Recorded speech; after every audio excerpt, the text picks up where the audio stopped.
They call deafness the hidden handicap.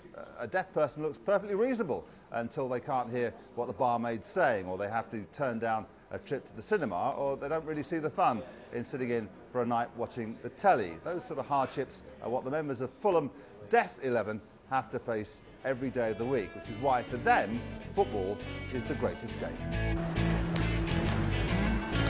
Indoors at Fulham's training ground, and a full squad session is underway, but despite the echoes, this is a quieter venue than normal.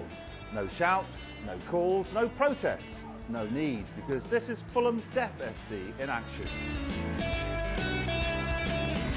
In a deaf match, for example, we make allowances, so for the game with the referee we'll have like a hanky or a flag so that everybody's aware of what would be the whistle. And we use our eyes a lot more, we're much more visual when we play, and often we compensate for not being able to hear what's going on around us. Fulham Deaf FC was formed in 2003 and has rapidly grown to include a women's team and has picked up 2 British Deaf Cups. The club is an oasis for disabled footballers who can sometimes find life tough going in the outside world, which is why Fulham has welcomed them with open arms.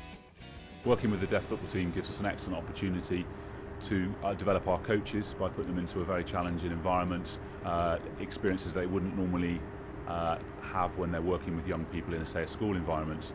It allows them to develop as a coach, and allows us to give them the opportunity to gain more experience and qualifications at different levels within football. Now Fulham want to go semi-pro, but playing in a so-called normal league can have its problems. If a deaf player went to an ordinary football team, joined an ordinary football team, and would he struggle? Well, I used to play for a semi-pro team for 2 years in fact, and I found that it was quite a struggle.